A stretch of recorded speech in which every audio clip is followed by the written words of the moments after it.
All right. Counting down. We're live. Yay. All right. It's Wednesday. Yay. It's Wednesday, but it feels like maybe it's closer to the end of the week. Yes. In the middle of the week. That's yes. it? Yeah. No, not yet. Yeah. We're almost there. It's almost the weekend.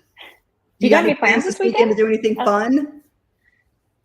You know, I still been working on my house and unpacking it. yes. So, but I'm pretty much, I think for the most part, done with that. My realtor and I are friends, and so we're gonna go out a girls' night out in downtown Austin on Friday.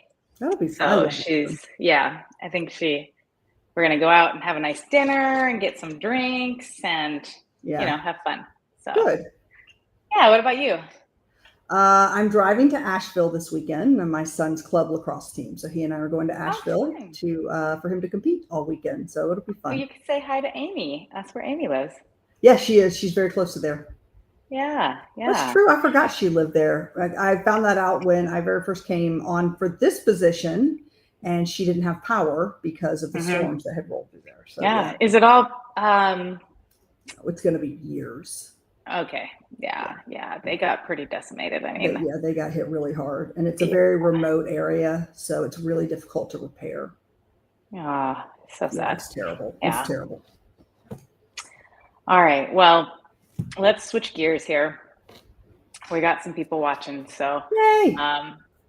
So happy Wednesday, everybody, and welcome to the Dog Gurus live discussion. Yep. Thank you for listening and watching. I'm Shantae Marquez with the wonderful Amber Burkhalter. I love my weekly intro. I'm like, what word am I going to use this time? Magical.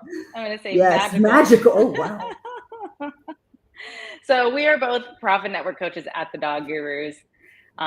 If you are catching this live, please interact with us. Like, we love to hear your feedback, your comments, your questions. If you agree with us, disagree with us, come on, bring it on. Let's talk about it. So the Dog Gurus provides expert business guidance and has helped thousands of pet care businesses thrive because we use comprehensive resources with proven strategies built by pet care business owners. So the Dog Gurus provides coaching at every level of your business journey, and we offer tools for you to use to meet your business goals. So we love what we do. We love being coaches. We love to help other businesses thrive. It really is in all of the coaches' hearts. And most of all, we want you to learn from our mistakes. So nobody needs to go through all that again. Yes, exactly. On the shoulders of giants, right? Yeah. All right. So let's move to the topic at hand, because I've been wanting to have this discussion for a really long time, actually. And if you're listening to us, guaranteed you're probably in the pet care industry, and chances are you have a gigantic heart, right? We all do in the pet care industry, because we are a community of animal lovers and big feelers. But sometimes I think we are a little too generous for our own good. Now, if we've had conversations one-on-one or thing, you might have heard me say, our industry has a bunch of bleeding hearts in it, but I mean that in the best of way. Okay. I don't want to offend a lot anybody. of nurturing, a lot of empaths, a lot of big feelers, like you said, big feelers, big feelings. Yes. Yeah. But the truth is, just because we lead with love doesn't mean we have to lead at a loss. Yes. So well Amber said. Yeah. What do you think? Is profitability a dirty word in our industry? It certainly can be, on both sides of the coin, from the owner perspective and staff perspective and client perspective. It certainly can be. It's interesting. I think it's less of a dirty word than it was when I very first started in the industry, which was 30 years ago. Shocker. But it's still a dirty word, unfortunately. You're still stigmatized almost if you are financial focused in some arenas, but there are definitely areas now where it is less stigmatized, which is nice. Yeah. I think what I hear when I talk to people is that they're like, their response is, look, I don't want to nickel and dime my clients. They're like, I'm above that. Right. And And I think that that is a great, you know, perspective. You don't want to nickel and dime your clients, but at the same time, you need to charge the correct amount for you to have a sustainable business. Yes. So, and you need to structure your pricing in a way that's going to allow you to continue to grow your business and to continue to reinvest in your business. And that's really what we want to talk about, you know, is Yes. reinvesting in a business. So, you know, I think a lot of it has to do with a shift of a mindset. But look, I was just like a lot of the people that have said that to me. You know, I when I first started my business, I was like, oh, I do all inclusive um, lodging. You know, if you do lodging with me, it's just that price, and you get everything included in it. And my customers sure love that. Of course they Yeah. did. But Ka-ching, ka-ching. yeah, what was happening is that I wasn't paying myself an owner's salary. And oftentimes throughout those years when I ran my business that way, the first quarter of the year, I didn't pay myself at all. I paid my employee because I needed to make payroll, but you know, I didn't have enough money saved up at the end of the year that I could reinvest and I can keep myself afloat. So I took the brunt of it and I didn't pay myself. But basically, you know, I wasn't structuring the pricing and my services for long-term success. I think that's the bottom line. House of Well, Hounds. and market, yeah, I was asking, what do you mean? What was What was everything? everything? You mean like price structure, House of Hounds? What's the question? When Follow I up said for us. all-inclusive pricing, I think, right? Oh, so what did Meaning that include? Yeah. yeah, so that meant like if you booked a night of lodging with me, you got all the daycare activities included in it.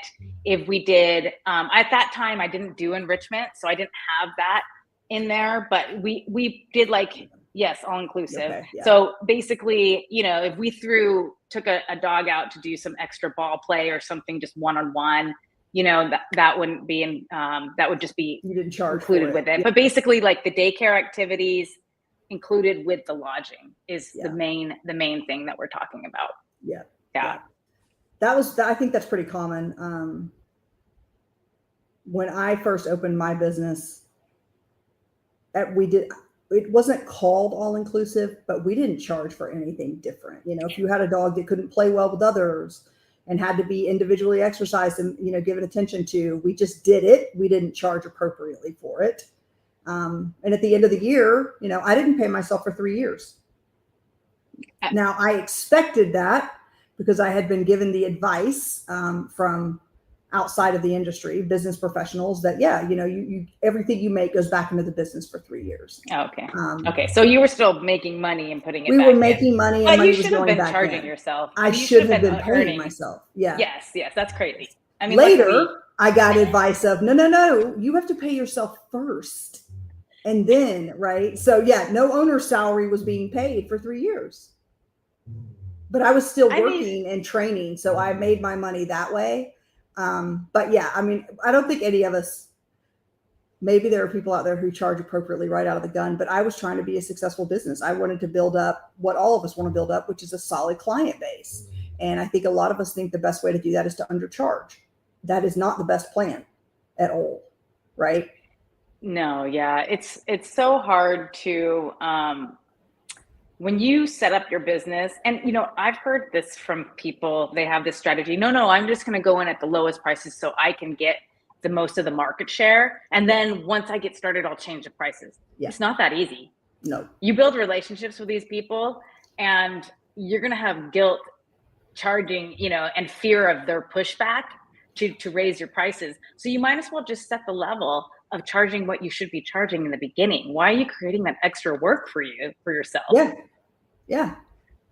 Well, and there's so much around, you know, the psychology of pricing, but you don't want clients who just come to you because of what you charge.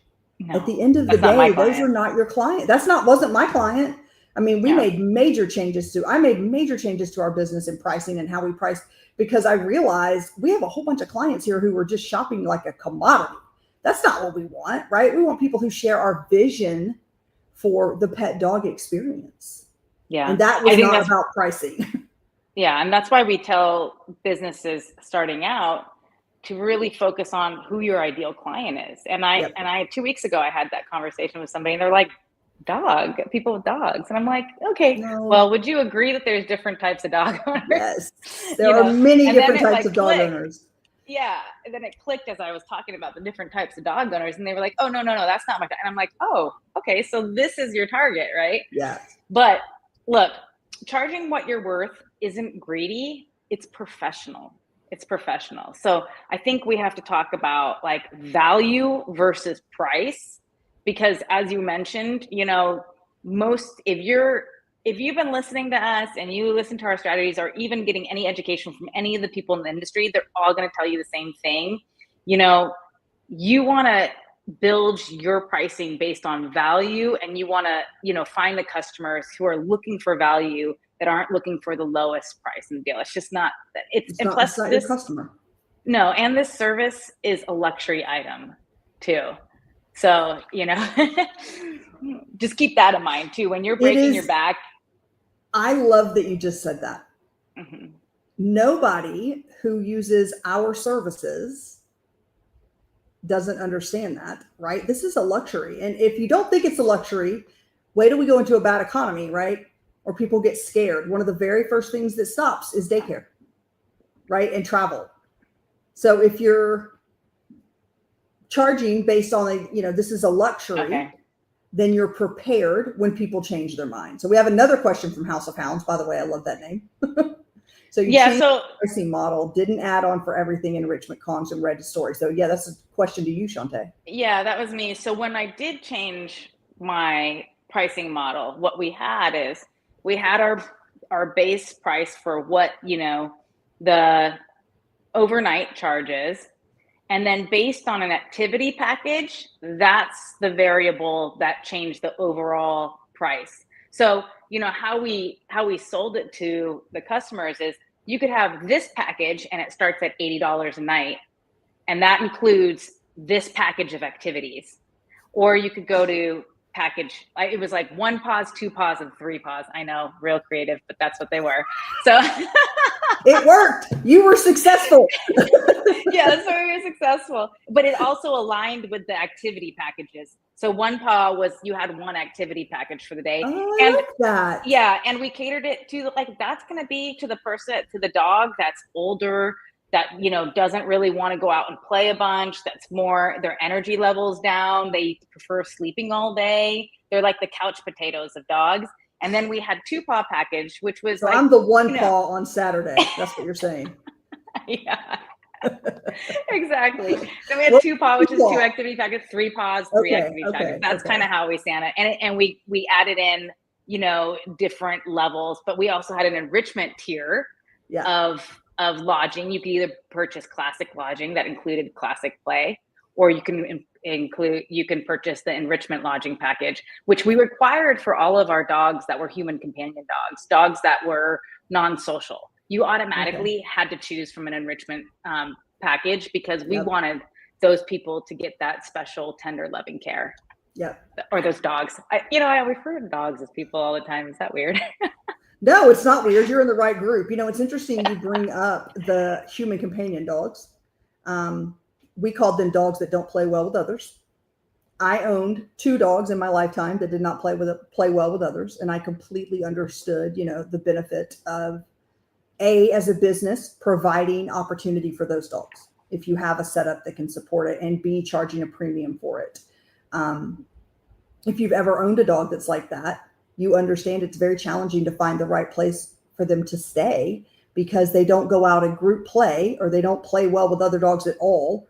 So they just sit in and you don't want to take them to the vet where they're in a small, you don't want them to sit in a kennel all day in a high stress environment. Not saying that vets are high stress environments, but you know, you just don't want that for them. So finding a place that is like, it's fine, we don't care if those dogs don't play well, we provide these things, that is a huge benefit. And people are willing to pay a lot of money for that to ensure good care. And from a business owner perspective, I can ensure that I have really good staff to take care of those dogs if I charge appropriately.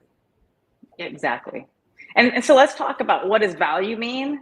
Value means, you know, you have to think about what value you have with your staff training. What efforts have you put in with your staff training? You're making your facility safe and professional, providing that specialized care, those enrichment services. Everybody who does enrichment should be charging appropriately for those. Don't give those for free because it's taking more payroll dollars for you. And listen, being reliable and peace of mind for pet care business owners, because all those gig workers can bail out at the last minute on you in a dime. Because I don't know how many times I heard people. I have heard so many stories. Oh my goodness. They ran to our facilities because they were like, I'm going on a trip, and they bailed. They like canceled on me last minute. So we're reliable. Being reliable is huge. Yes. Huge. Listen, peace of mind is a huge thing. Being able to take a trip and not worry about my dog. There's obviously a limit to every cost, but there's a lot of money that I'm willing to pay for that and really good care. And if you're spending the time training your staff appropriately, correctly, and thoroughly, you deserve to have compensation for that. And so does the team, right? I love, people get real worked up. Well, I don't want to charge too much money. I feel guilty charging too much money. I want to be able to do things for the community. You can do all of those things. We spent a lot of money giving back to our community. It was really, really crucial to me and important to me. But I knew that if we didn't charge on the front end, we're not going to be a sustained business, right? We can't continue to employ people. We can't continue to use the local community vendors, and we can't donate to events because we don't have the income. And on the back end piece, if we're doing really well and we're really healthy as a business, we can offer, we had 3 boarding kennels that ran in constant rotation for rescue because I really thought it was important, but we had to have the money to support that, right? And that only comes from pricing and making a profit. Yeah. I mean, profitability is not a dirty word. It is not. It's a necessity for ethical and quality care. Yes. It really is. I mean, because you got to also, how destructive are those dogs? You got to constantly be fixing and maintaining your building, right? We had a general contractor that worked with us who had never worked in this kind of a business before. And he repeatedly was like, I had no idea how destructive dogs were. I'm like, man, if you want to know if something can be torn up, just put a 2-year-old chocolate lab in there with it, and they'll let you know in about 2 minutes.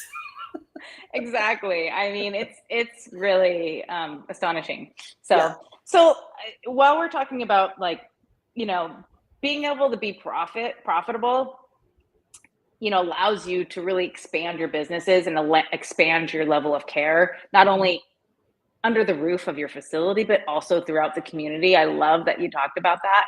So let's just touch on quickly, what are some signs that the business is undercharging? I mean, obviously, if you're running in the red, that's a clear sign, right?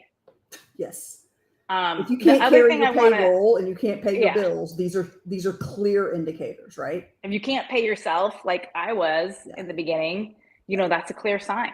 Yeah. The other thing that I want to say is that if you're always busy, you're working crazy hours and you're managing a business is always coming in, but you're not profitable, you are not pricing yourself correctly. You are undervaluing yourself and your staff, for that matter. Yes. I had a mentor that I was fortunate to work with, a vet here in Atlanta, who I just have so much respect for, who taught me that when you are too busy, you need to charge more. That is a clear indicator. If you have, a waiting list as long as your arm right now to get into your daycare, you need to change your pricing 100%.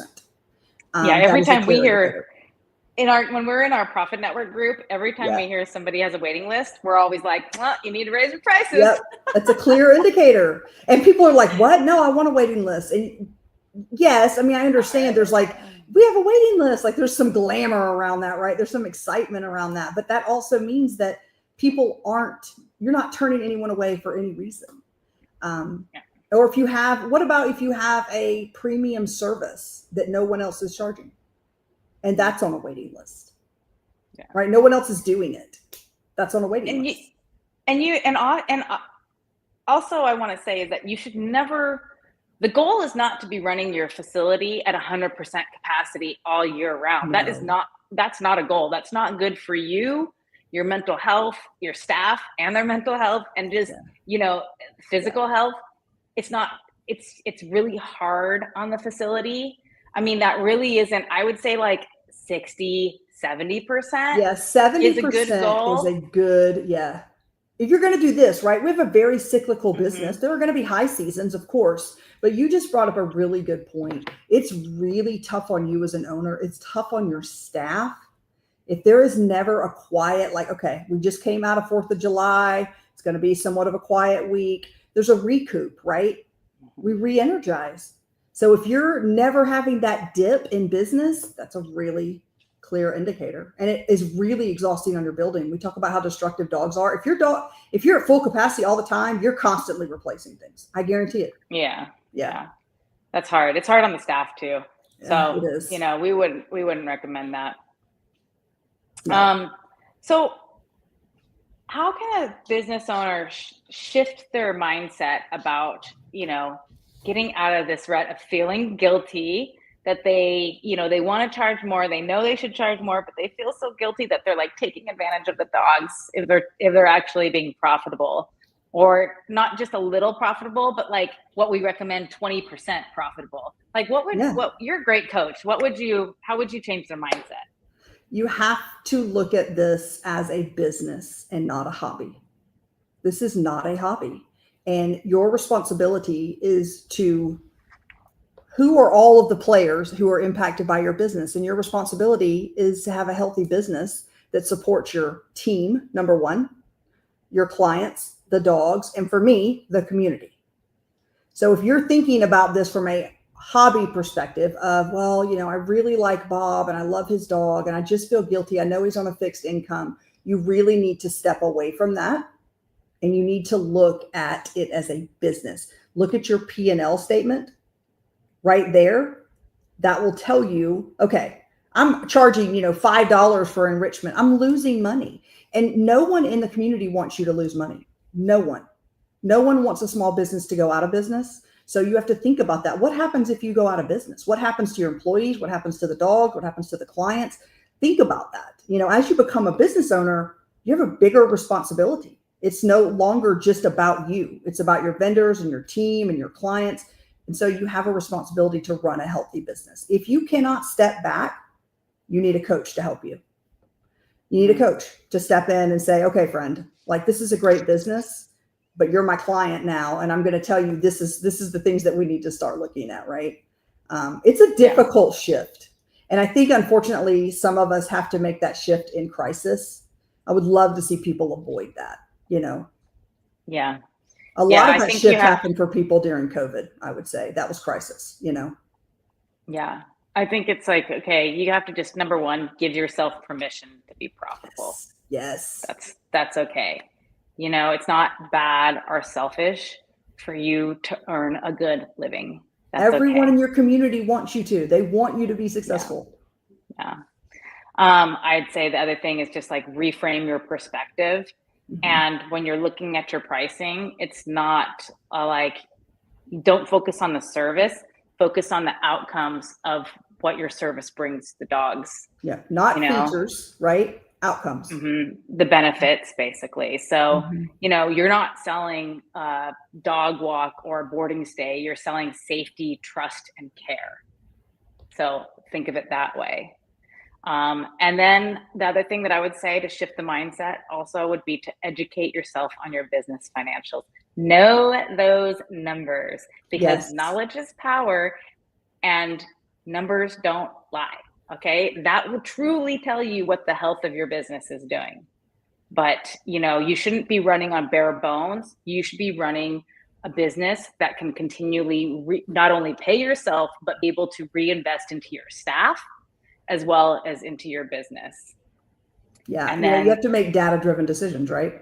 Yep, absolutely. Yep. And the last thing that I would put in that equation, as Amber said, is surround yourself with people who think bigger.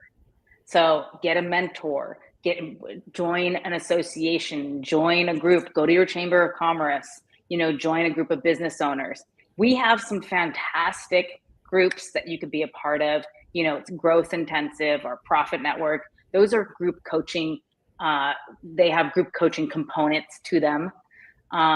So, start surrounding yourself with like-minded business owners who get it and are profitable, but also offer the highest service possible.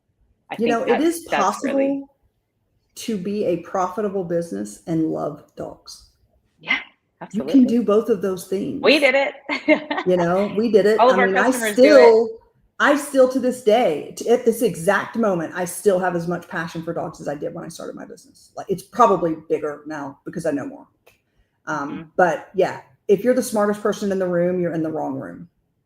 Yeah. That's the best advice anybody that's a ever great gave piece me. of advice. I love If that. you're the smartest person in the room, you are in the wrong room. I love that. I might steal that from you.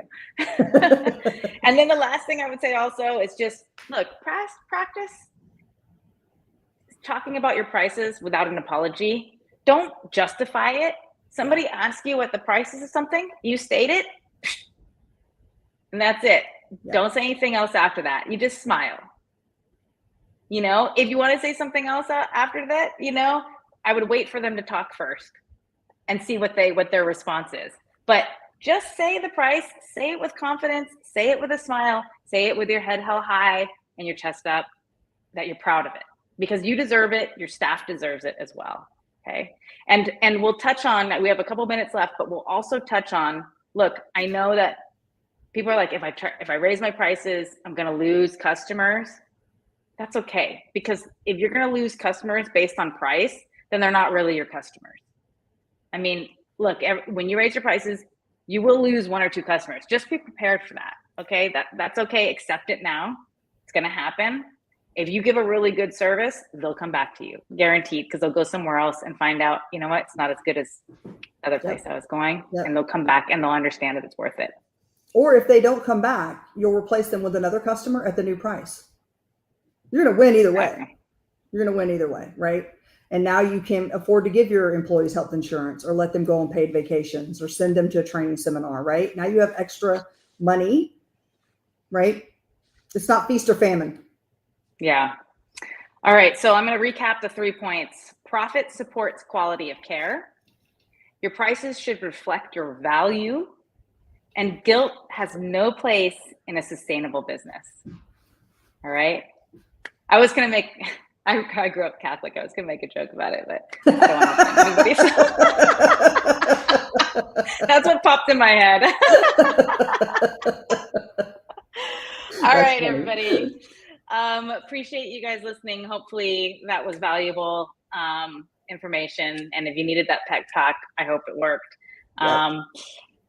Last thing I'll say is, look, we have a lot of great options for businesses at any phase of their level to receive coaching and to be part of a network of like-minded business owners. So if you're interested in that, go to our website. There's a lot of different areas that you could book a strategy call with me and talk with me about it, or Kelly, who's one of our growth associates.